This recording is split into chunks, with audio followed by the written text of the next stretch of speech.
hari igihe uba mu bibazo waraba hirya no hino ukabura wo gutabara. hari igihe uba mu gihe ukabaho wihebye ukaraba hirya no hino ugasanga nta nshuti n'imwe iriho yoshobora kugutabara, ugasanga abavyeyi bawe ntiboshobora kugukura muri ico kibazo urimo, ugasanga umugabo wawe canke umugore wawe ntiyoshobora kugutabara. ariko Dawidi yarabibonye, ari mu gahinga yarahunze Sawuli ari mu myobo, bakuruwe ntibabasha kumutabara naho bari abasirikare bakomeye. aravuga ngo ndunamurira amaso yanje ku musozi, ugutabarwa kwanje kuva kuhoraho yaremye ijuru n'isi.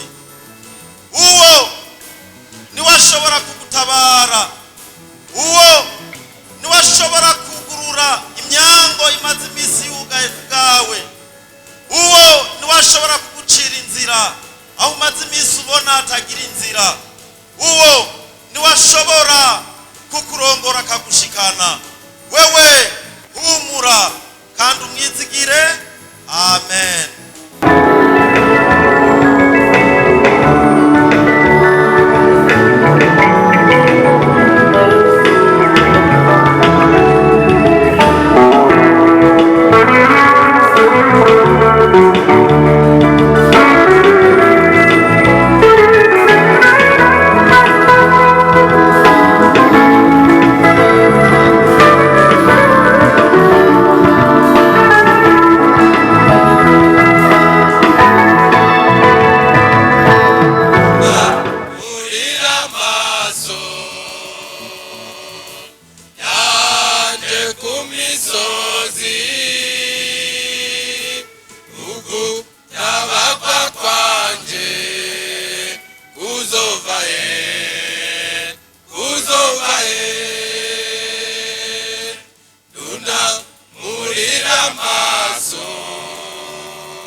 amwe bizigira imikogote,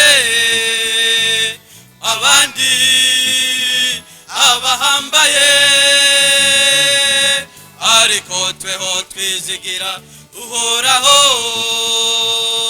kuko niwe mutabazi. bamwe bizigira imikogote, abandi abahambaye, ariko tweho twizigira uhoraho, kuko niwe mutabazi. kuko kugira uhoraho ubuhungiro n'ivy'ikimazi kuruta kwizigira abantu, kandi kugira uhoraho ubuhungiro n'iby'ikimazi kuruta kwizigira abakomeye.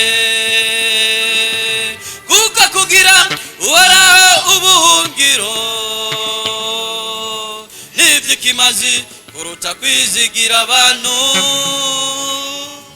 kandi kugira uhoraho ubuhungiro n'iby'ikimazi kuruta kwizigira abakomeye. Ugutabarwa kwacu ntahandi kuva atari ku Mana. Ugutabarwa kwacu ntahandi kuva atari ku Mana. Ugutabarwa kwacu ntahandi kuva atari ku Mana. Uhoraho niwe mutabazi, mwizigire aragutabara.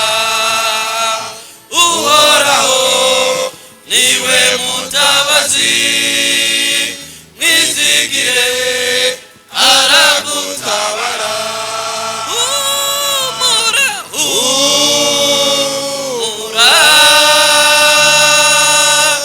Ugutabara n'ukuhoraho, ukuzigama ntazogiza asinzira. Humura